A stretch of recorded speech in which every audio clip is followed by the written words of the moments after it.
Okay, so our topic today it's about work. So if you can recall, ano ba definition ng work natin before? Trabaho. Bukod sa trabaho. Ba't ba nagkakaroon ng trabaho? Pero in science concept, ano bang work? Pag work, sinasabi natin may involvement ng ano po? Ng force. Aside from force, meron ding distance or displacement, no? Mas gamitin natin yung word na displacement versus distance. Kasi ang distance is it a scalar quantity lang, no? Scalar lang siya. Scalar. However, pag sinabi natin displacement, vector yan with direction. Okay po? O, ano pa ang definition ng work natin? Aside from that, it denoted a small letter W. No, kasi yung capital W, ano ba yung capital W? Pag capital W, weight po yun, no? Pag small W, mas ginagamit natin siya as work.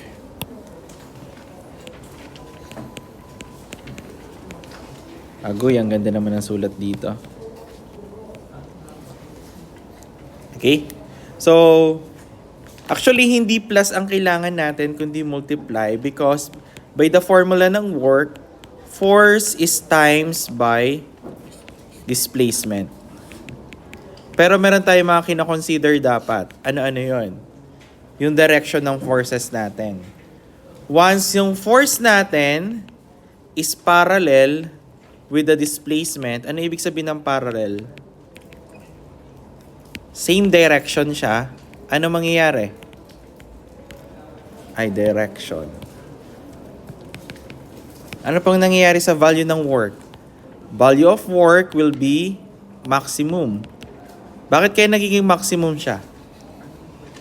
Oh, if you can recall the formula for work, work is equal to force times displacement, or work is force times cosine theta times displacement. So, pag may angle tayo na kino-consider, di ba? Ano ba ibig sabihin ng angle na consider natin na ito yung work, ito yung force, tapos ito yung displacement? Ano angle ng ating force dito? The theta is equal to 0. Diba? So, ibig sabihin, ano ibig sabihin ng cosine 0 ba? Equal sa 1. So, buong-buo yung ma-experience niyang force. Unlike kapag naka-perpendicular siya. Force perpendicular with displacement, ano magiging value ng ating work? Work will be equal sa 0. Bakit po? Kasi kapag perpendicular na po yung angle nila sa force versus the distance, ano po nangyayari? We have a 90 degrees. So, theta mo is 90 degrees. Ano ba ang cosine 90?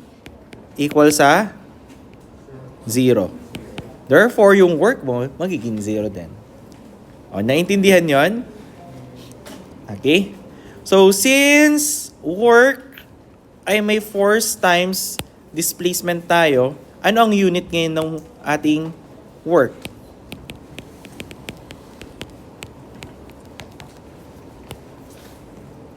So, work is force times displacement. So, ang force ay Newton, ang displacement ay meter. So, we can have Newton meter or tinatawag natin siyang joules. Or we can have letter J. Kung naka-centimeter naman ang displacement mo, so dapat ang force mo din naka-respect sa kanya. So, we can use the dyne. Or we can have the dyne. So, pag work ang ginamit mo dyan, so magiging dyne cm ang gagamitin mo. Sa English units naman, ano meron sa English unit? Ang force, ano ginagamit natin pag English unit? Ang force ay pounds, 'di ba? LB or found force yung gamit niya. Then, ang ating displacement naman dyan ay naka-feet. Therefore, ang work ay equal sa pounds per foot. Pounds foot. Question? So, ayan yung mga possible units natin.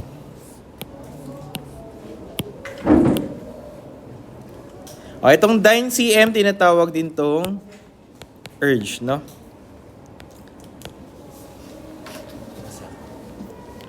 May na yan. Ano pa? Punta naman tayo sa notation. Kung same direction ang force mo, di ba? Same direction ang force, saka displacement mo, positive yung work natin. Pero kung opposite direction yung force, saka displacement mo, madalas kasi ang force ang nag-o-opposite direction, no? Ang displacement papunta sa kanan. So, negative ang magiging value ng work mo. Okay po? So, try naman natin ilagay sa system of a body ang ating work, no? For example, total work done in a system.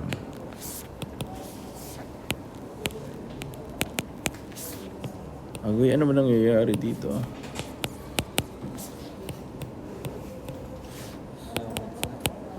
Hindi. Bulok na yung iPad. So, for example, meron tayong box na nasa ground. So, ano mga forces na pwede nating makita dyan? So, si box may sariling weight, di ba? And then, aside from that, binubuhat siya ng normal force natin. Ano pa? Kung ang box na to ay hinihila natin or pinupull, hilahin muna natin. Halimbawa, hinila natin with a specific angle. Diba? May force tayo. Doon tayo magkakaroon ng friction opposite sa kanya. Okay? Halimbawa, hinila natin yung system na yan from first location, dito yung first location, to second location na nandito. So, may specific distance x tayo. Okay? So, ngayon, possible lang itanong sa atin, ano yung total work done? Diyan. So, kada force, may kanya-kanyang work na mapoproduce. Okay? Una natin tignan, sa weight. Ano ang work natin at weight? May value ba tayo dyan?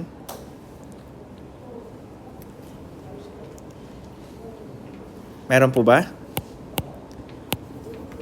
Yes or no? Yun lang muna. Check nyo po, no? Pag ganyan, drawing mo yung work, pababa, tapos yung displacement mo, papunta sa, from first location, papunta dito. Ano nangyari? Meron tayong perpendicular na relationship. So, 90 degrees. O, di ba sabi natin, pag perpendicular sila, respect sa displacement natin, ano mangyayari sa value ng work? Equal lang sa 0. Therefore, ang work natin dito ay 0 joules. Nasundan yun? O, next. Work at normal force. Meron din ba? Check nyo din po, no? Normal force, tapos may displacement tayo. Kung mapapansin nyo, 90 degrees ulit. Therefore, 0 joules pa rin tayo. Susundan. So, possible yan yung mga common na tanong, no? So, hindi kailangang isolve. Concept lang. Okay? Next, paano naman kapag may force? Tignan naman natin yung sa force. Work. Sorry.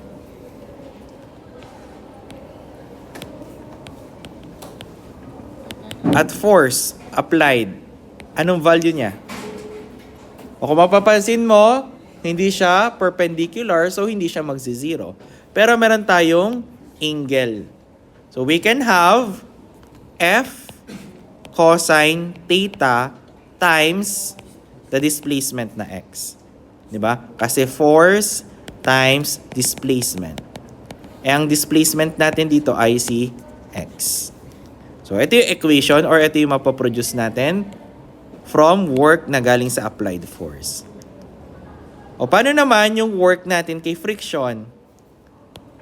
Work at friction. Still, force times displacement pa rin.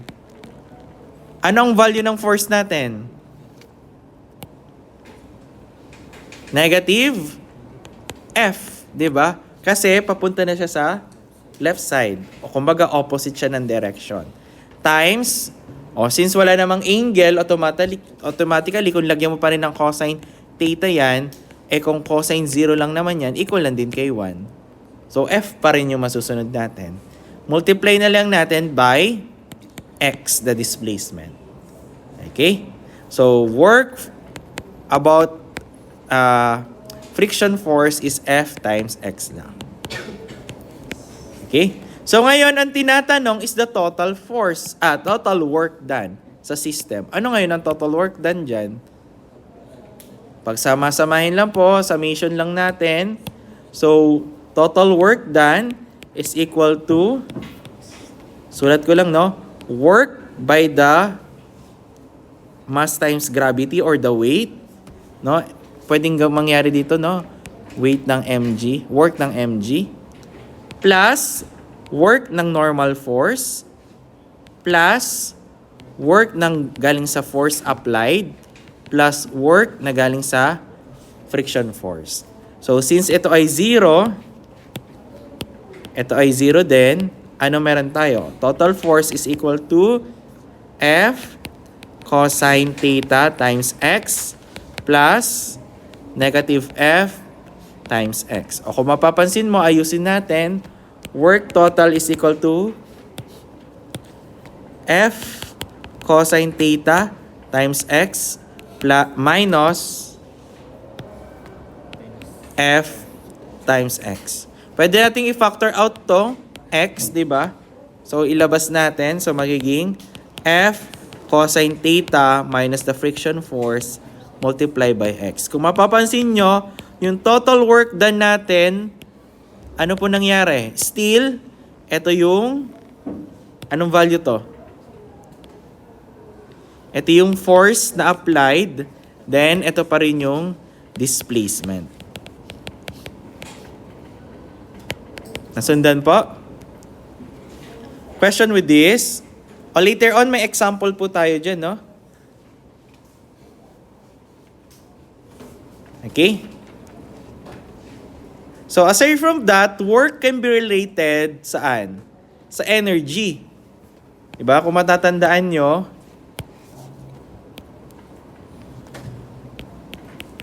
yung work-energy theorem.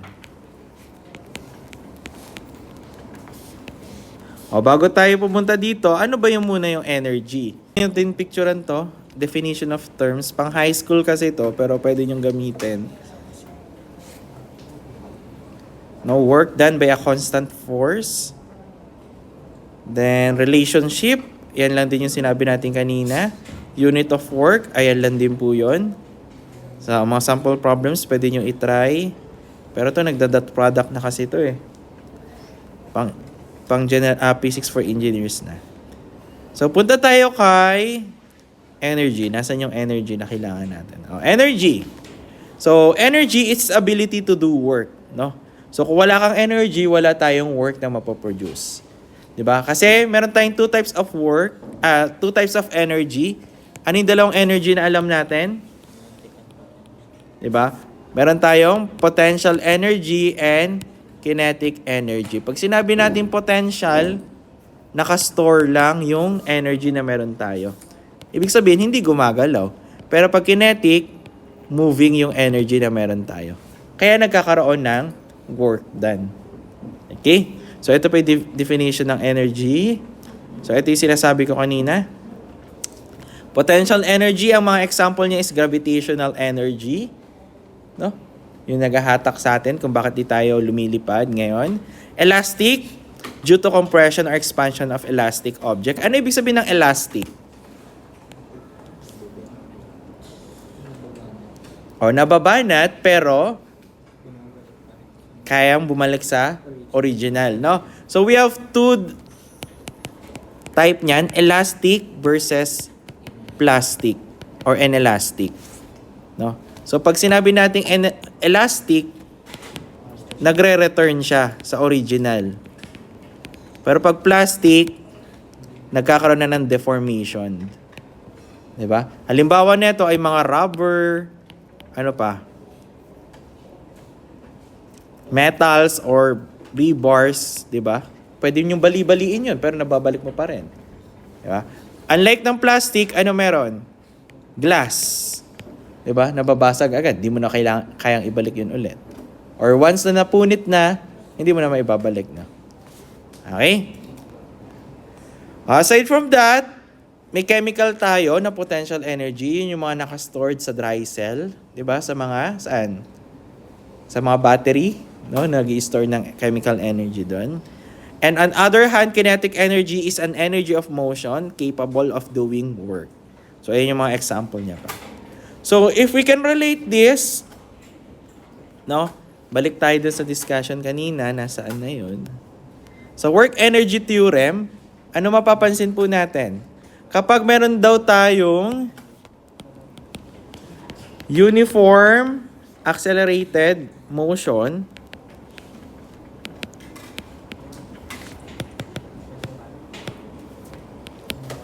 agoy.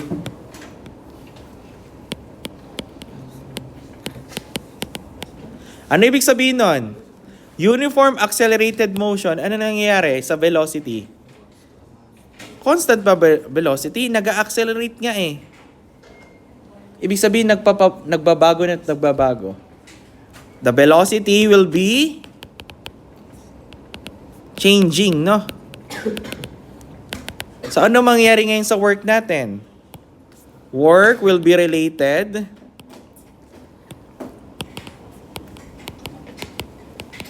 to kinetic energy, which is anong value nun? So work total will be equal sa change of kinetic energy. Ano bang formula ng kinetic energy natin kung matatandaan nyo? Agree, nakatapos kayo ng senior high. Kinetic energy is equal to 0.5 mv squared or 1/2 mv squared. Pag potential energy, mg y lang, di ba? Mass times gravity times the height or mgh. Kaya ano mapapansin nyo? Kapag nasa mataas kang lugar, di ba? Ano mangyari dyan? Nandito yung maximum na potential energy mo. Pero yung kinetic energy mo, mababa. Pero once na bumababa ka ng bumababa dyan, ano nangyayari? Bumabaliktad yan, no? Dito, pagbaba mo, mababa na yung potential mo. Dito, mataas na yung kinetic energy mo. Nasusundan yon? Kasi naka-respect by height yung ating potential energy. Kung 0 ang height mo, edi 0 na ang potential energy mo. Okay, naintindihan tong concept na to? Utang na loob, lalabas yan sa quiz, ha? O, punta tayo dito. Kung change in kinetic energy, so change in... Ano ba ang nag-change dito? Yung mass ba ang nag-change? Di ba yung velocity? So, kung change in kinetic energy, we can have... Ano mangyari? Change in K, we have 1/2 mb v vf or v2 squared minus 1/2 mbi squared. O pwede yung f maging 2, eto maging 1. Okay? O pwede naman yan. O, lagay na lang natin, therefore, the total work done is 1/2. I-group ko na lang, no? 1/2 m times vf minus vi squared. Same lang din naman po yan. Okay? So, pero pwede nyong gawin, pwede din niyang hatiin, no? Meron tayong tinatawag na K2, kinetic energy 2 is 1/2 mbf squared or equal sa 1/2 mb2 squared. And then Ke1 is equal to 1/2 mbi squared or 1/2 mv1 squared. So, yan yan. Take note na lang, ang m2 is velocity. Ano pa nangyari? Velocity, agoy. At point 2. Ito naman, velocity at point 1. Question? Okay. Paano naman kapag nasa uniform motion tayo? Ano ibig sabihin ng uniform motion naman?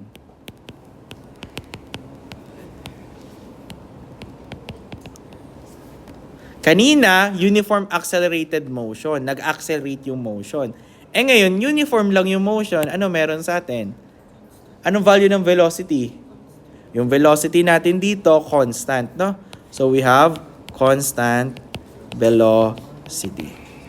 O, kung constant velocity tayo, ano mangyayari sa acceleration? Ang acceleration will be equal sa? Saan? 0. Diba? 0 meter per second squared. Bukod doon, ano mangyayari? Kung constant ang velocity mo, therefore, yung V2 mo ay equal lang kay V1. Oh. Kung equal lang pala sila, ano mangyayari? We can do, maka-cancel out siya. Diba? If equal lang, kung babalikan mo yung WT, which is change in KE, which is WT is equal to 1/2 mv minus VF minus BI, equal lang naman ang value ng VF saka VI. Ano mangyari? Maka-cancel, magiging 0 to. Nagets niyo yan? Di ba kung anong value ng V2, 1. Halimbawa, value ng V2 ay 2. Ang value ng V1 ay 2 din. So, 2 minus 2, magiging 0 lang siya. Since equal eh. Ano mangyayari ngayon sa work mo? Meron ba? So, magiging 1/2 mass times 0. So, work done mo dyan ay 0 din. Susundan yan? Okay. Question? Syempre, obviously, ang change in kinetic energy mo dyan, 0 din. Diba?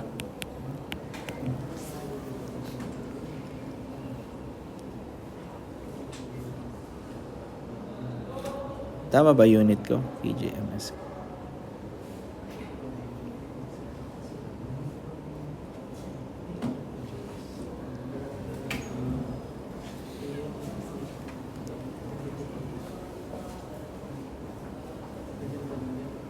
Okay, ano pa?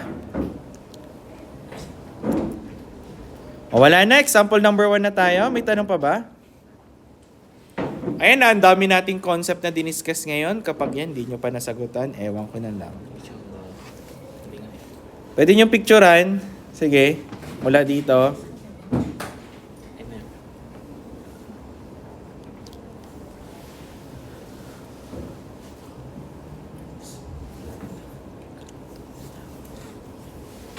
Next. Unit ng work. Next. Total work in a system.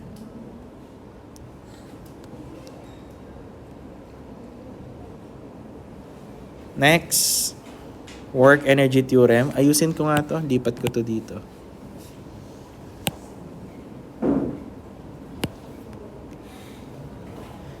Ito in uniform motion, in uniform accelerated motion. Ito naman ay uniform motion. Let's have an example. 6 examples to. Simulan na natin. So, for example, meron tayong a 5 kilogram crate. Start from the rest. So, ilagay muna natin. Drawing muna tayo ulit. May crate daw tayo na 5 kilogram. Okay? Is being pulled with a student. O pag pulled, anong ginagawa natin kapag pulled? Ano natin pag pulled? Hinahatak. Tension or compression? So, tension tayo, no? Meron tayong hinahatak dito. Na, anong value? force is equal to 50 Newton. The force is parallel along the horizontal displacement. Ang hinahanap sa atin is the work done, no? Work done on the crate, agoy. Using the force na 50 Newton if yung displacement natin ay 2 meters. So from the initial location 1, magiging 2 meters daw. Ano kailangan yung gawin? Ano formula ng work? Work is just equal to F cosine theta times D or X, the displacement. Oh, may binigay bang force? Ang hinahanap naman na force, di ba? Using this force. Kunin mo man yung weight, may silbi pa ba kung kukunin mo yung weight? Di ba, papatatandaan nyo kung perpendicular lang ang weight sa displacement, ano mangyari sa work na meron siya sa kanya? Ang work mo dito, since 90 degrees, equal sa 0. O, hindi na natin kailangan kunin ang work, ang weight. So, direkto na tayo. W is equal to force which is 50 Newton times cosine. May angle bang binigay? Wala naman. So, 0 na agad to. Times ilang meters? 2 meters. So, cosine 0 is just equal to 1. So, work is just equal to 50 Newton times 2 meters. We will have 100 Newton meters, or we can have work is 100 joules. Question with this problem? Madali lang, no? Try naman natin dito sa example number 2. Same naman, kaso ano nangyari? Nagkaroon lang ng pinupul naman siya na may angle. So from initially, ito daw yung box natin na 5 kg.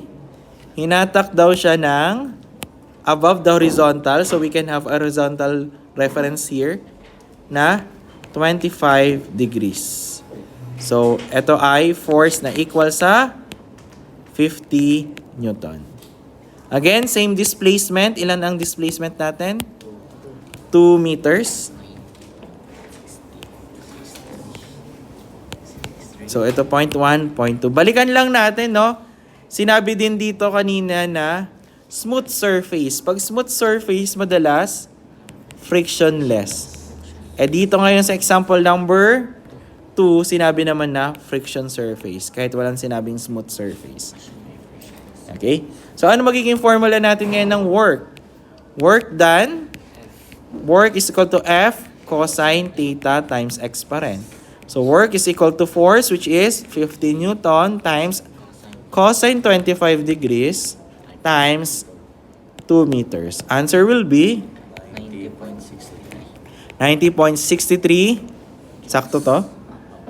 63 Newton meter or joules. Okay, as you can see, ano napansin nyo? Compare natin sa kanina. When the theta is, pansin nyo ang theta x mo ay 0 versus sa theta x mo na equal sa 25 degrees. Ang work mo dito ay 100 joules. Ang work mo dito ay 90.63 joules. Ano mapapansin yung relationship? When theta is increasing, respect kay x, yung work natin ay nagdi-decrease. Okay? So, napansin niyo yan? Okay po. Question? Wala. Kung wala, let's have example number 3. Ito yung sa system. So, try natin. Meron daw tayong factory worker na nagpupush ng crate. 30 kg crate. So, we can have a crate here na 30 kg.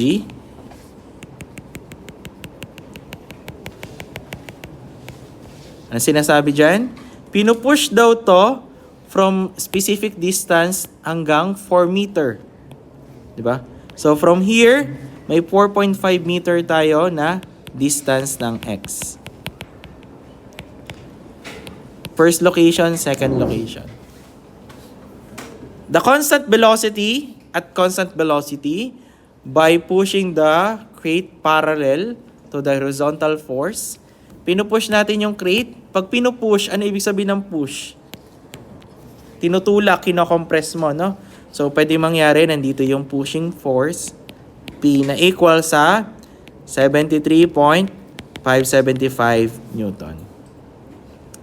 And then, obviously, nakadikit siya sa floor, no? May friction force tayo na nakikita, no? Meron tayong kinetic friction between the crate and floor na mu K is equal to 0. Anong value? 0.25. So, aside from that, may friction force na pumipigil sa kanya. Sundan yun? O ngayon, inahanap sa atin, work done by the force, kinetic friction. O, yung letter A, kaya na nating alamin, no? O, paano sa isosolve si letter A?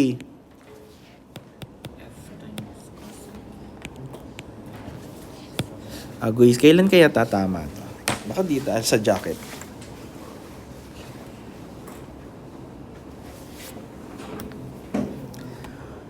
For letter A, we have work. Ay, ganun pa rin. T-shirt. Work done by the force, P. So, work by F is equal to force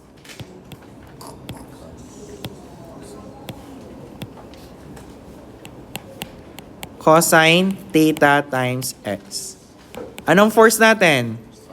73.575 Newton cosine 0 degrees times 4.5 meters. Anong answer? 331.0875 Newton. O, yan yung sagot natin for the first problem. Next, letter B. Ang letter B naman natin ay work by the friction force. O, ano ba ang value ng friction force natin? So, di ba pag friction force, negative friction times X lang. O, paano ba natin makuha si friction force? Ano formula ng friction force? F is equal to mu N. May mu na binigay na 0.25. Anong value ng N? O, paano ba makukuha si N? Di ba si normal force? Kailangan mo munang hanapin yung pinaka-weight ng ating... Weight is mass times gravity. Ano ang mass? 30 kg times 9.81 meter per second squared. So, weight is 294.3 Newton. So, yan yung isa-substitute natin dito para makuha yung friction force natin. So, 294.3 Newton. So, friction force is equal to? Ang sagot nga? 73.575 Newton. Okay? So, substitute natin ngayon. Magiging negative 73.575 Newton times 4.5. Ano sagot? Still, negative 331.0875 Newton. Okay? O, sa letter letter C. Ano sagot dyan sa letter C? Work done by weight.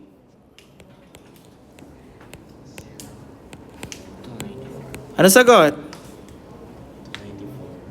0 agad, di ba? Kasi perpendicular yung, ito yung weight, oh.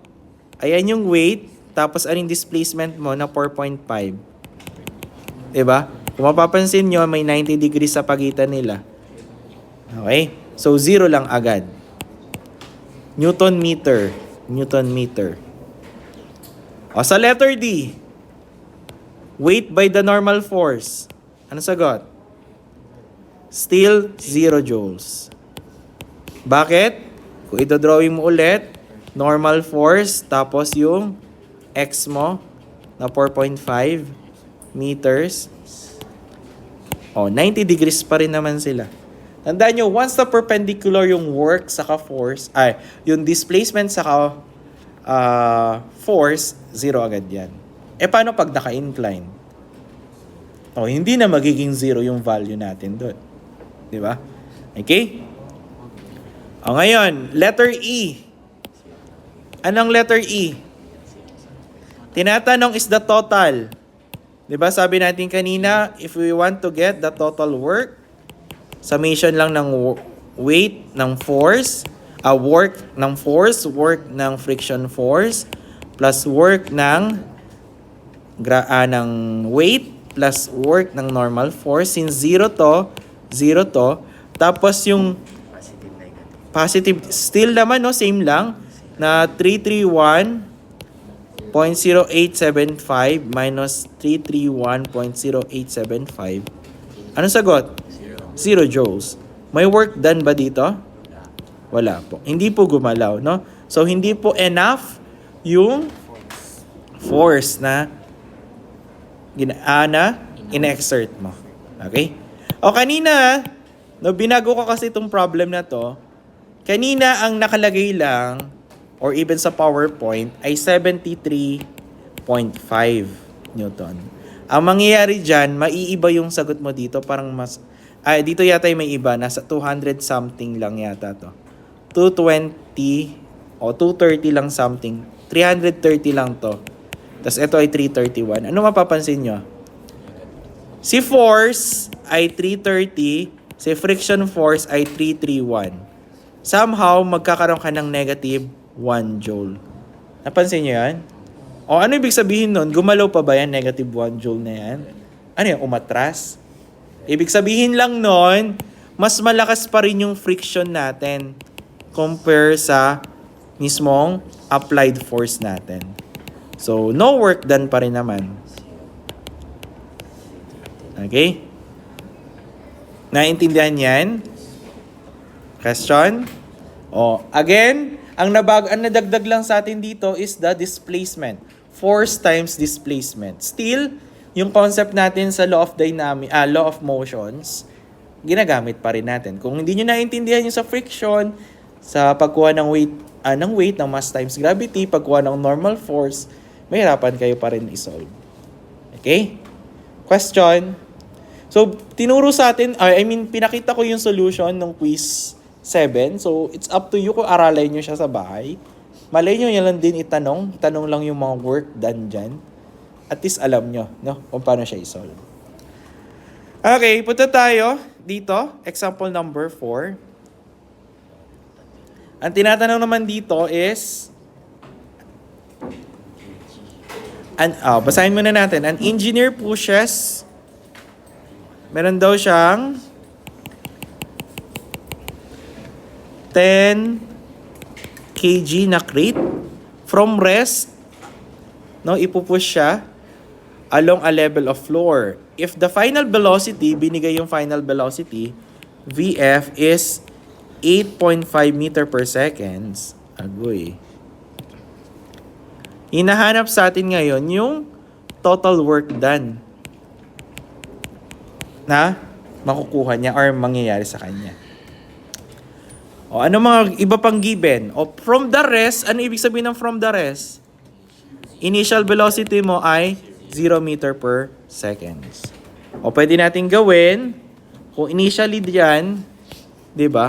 Ito yung first velocity natin. Agoy.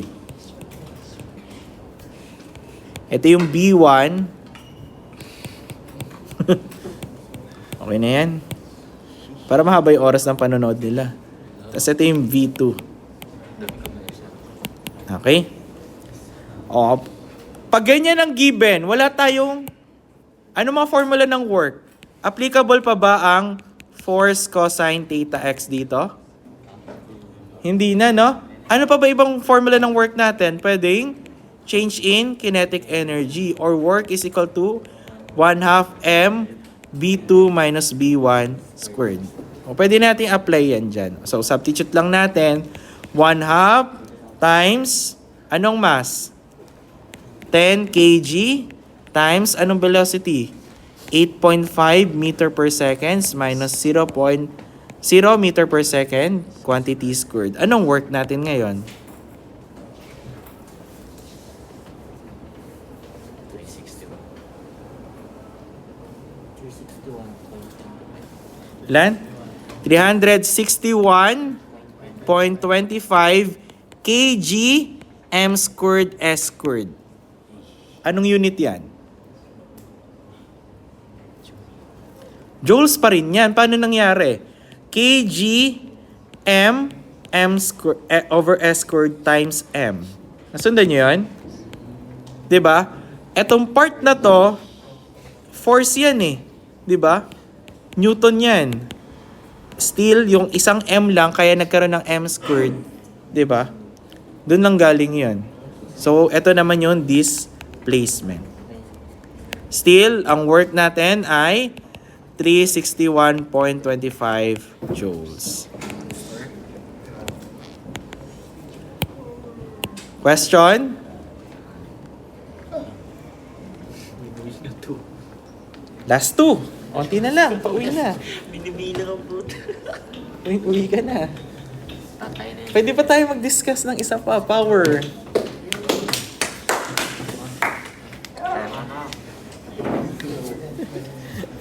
Okay. O, bago tayo pumunta dito, potential and kinetic energy, tignan lang natin ulit. So, pag nagkakaroon tayo ng conservation ng energy, ano nangyayari? Ano ibig sabihin ng conservation? O, punta muna tayo sa concept. Diba na pag-aralan naman natin to. The law of conservation of energy cannot be created or destroyed. Hindi tayo pwedeng makagawa ng sarili nating energy. Hindi pwede nating sirain ng energy. Di ba?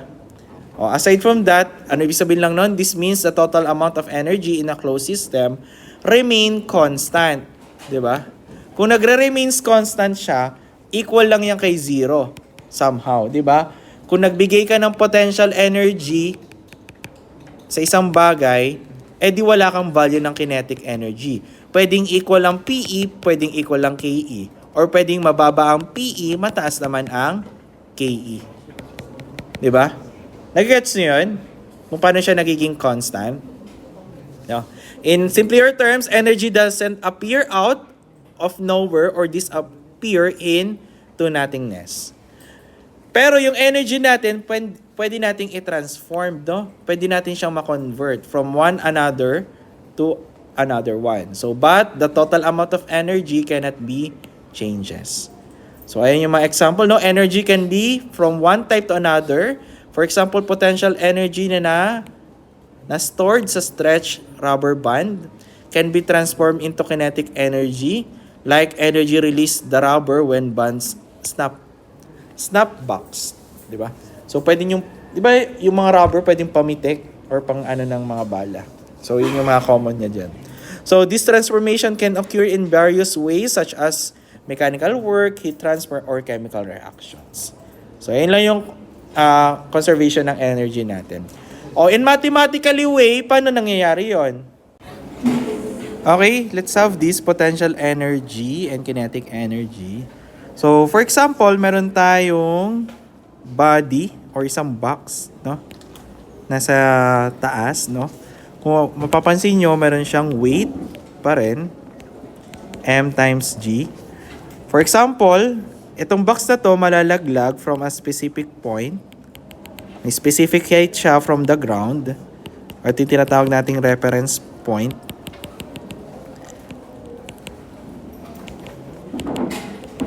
Okay? So, dito, please take note, yung pinakamalayo yung gawin nating height 1. So, ito yung magiging H1. And then, halimbawa, ito malalaglag lang to in a specific distance hanggang dito. So, ito ay magiging, so, ito yung box. So, itong height na to, yung magiging H2. So, now, if we can recall, the work total, o total work done in potential energy, no, which is equal sa change in PE or equal sa weight, work ng mg. So, tandaan nyo to ito ay yung work done by weight. So, equal siya ngayon saan? Sa mgh. Pero since yung h natin na nagva-varies, may delta h tayo, ang magiging equation natin ngayon is mg times, again, pinakamalaki, h1 minus h2. Ito tandaan nyo na lang to, correction to, h1 minus h2. So, ito yung magiging equation natin. Okay? So, kung gusto natin makita yung conservation of energy dito, so conservation of energy, so kailangan lang natin the total work done is equal to change in KE, equal na din siya sa change in PE. So ano ba ang change in KE? Ang change in KE, di ba? Napag-aralan natin kanina is 1/2 mb2 squared minus 1/2 mb1 squared. Ang change in PE naman, ayusin lang natin yung sulat. Ito K. So equal kay mgh1 minus mgh2. So kung ilalagay natin siya sa pinaka-equation natin, usod ko lang to. So ito, liitan ko lang to.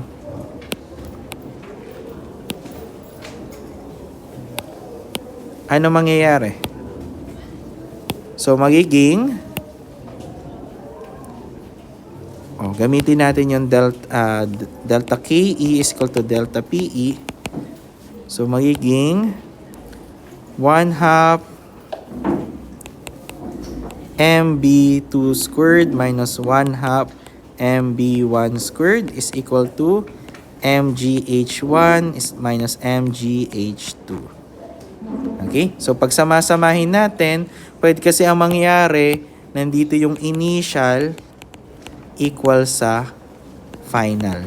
O, di ba? Since positive to, pag transpose mo tong initial na to dito, magiging positive din. So, pwede naman pagbalik ta rin yan. O, pero, sige, gawin muna natin to. Pwede ding final is equal to initial. Pareho lang din naman yan. Para maging positive lang.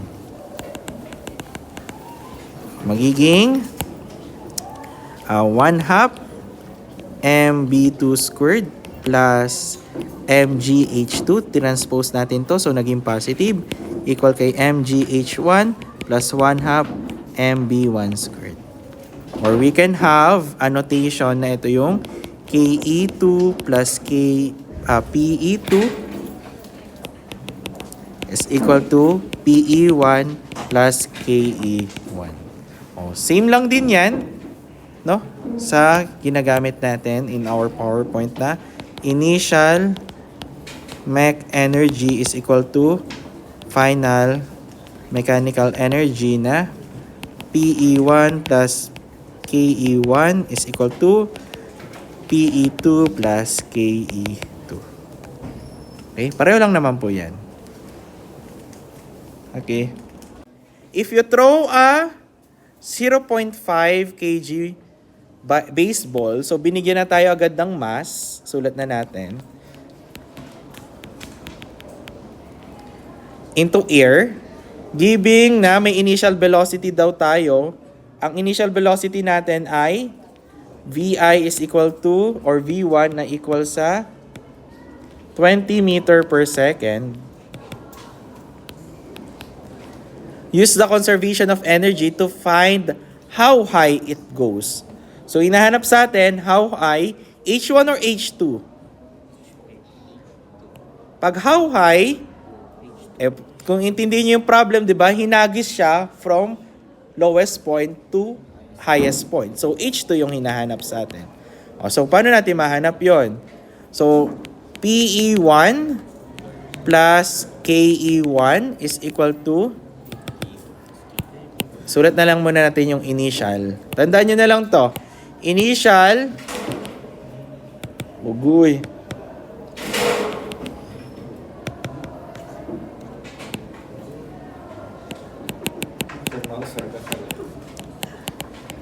Initial is equal to final, so we have PE1 plus KE1 is equal to PE2 plus KE2.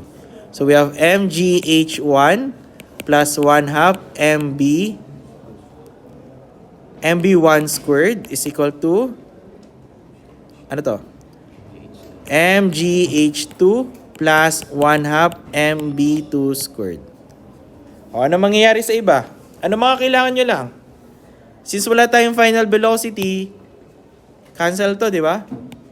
Zero na to. Ano pa?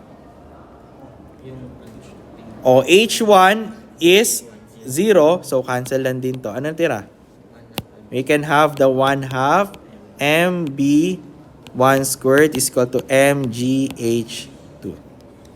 O, aside from that, pwede natin makancel both side yung mass. Ang natira na lang is 1 half B1 squared is equal to GH2. O, ang kailangan natin is H2. Therefore, H2 is equal to, tama ba ako?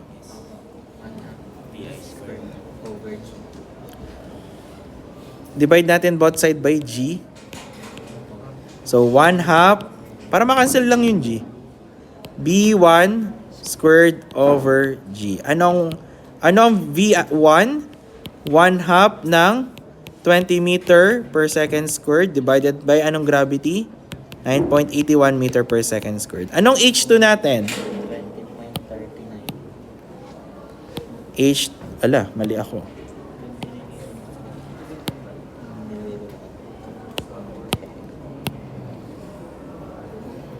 So, H2 is equal to 20.39, sakto? 3.34 na lang. 34 meters. So, answer. So, syempre, height yung hinahanap, meter yung sagot na kailangan natin. Nasundan yon yung formula? Once na zero naman yan, madali na siyang isolve. Next. Another example, same situation. Number 6 naman, hanggang number 6. Still mass is 0.145 kg. Pero binigyan tayo ng initial velocity ulit na 20 meter per seconds. Height naman niya, kapag yung velocity to daw niya ay 12.5 meter per seconds. Nadagdagan, no? So, again, initial is equal to final. So, we have PE1 plus KE1 is equal to PE2 plus KE2.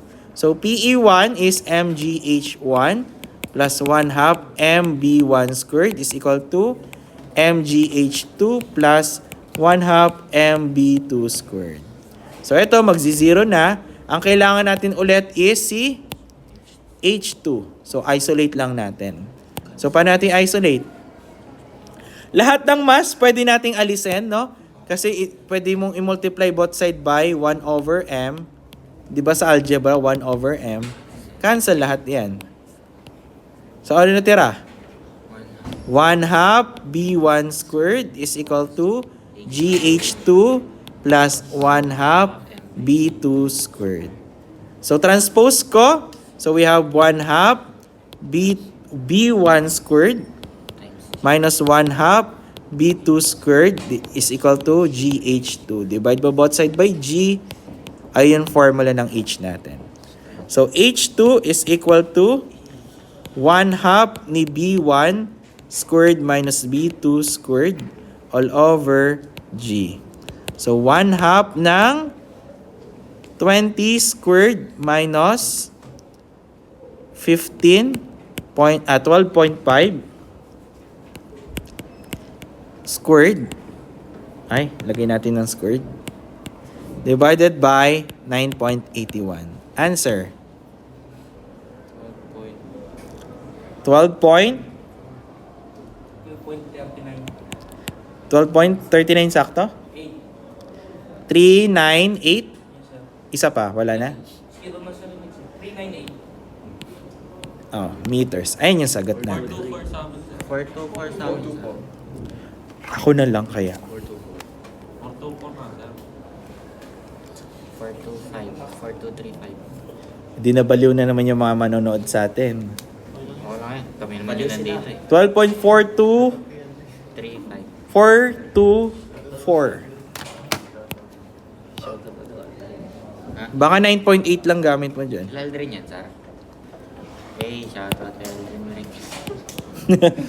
Shoutout. 12.424 meters. Okay? Shoutout sa iyo. Ingat ka lagi, guys. Answer. Okay, ayan yon mga example natin for work. Yes. May mga iba pa ako example, practicein nyo na lang to. Ito, pagkuha ng normal. Sample problem 1, force. 15 minutes pa, hour. Wag na tong dot product. Yung iba, ito. Kinetic energy, meron din ako dito. Pagkuha ng potential energy. Pwede nyo practicein yan. Then, ito din, pagkuha ng kinetic energy. Okay po. Ayan. Ayan lang naman. Opo. Yung problem, itong problem 9, paki-practice. Problem 8. Ano pa? Saka problem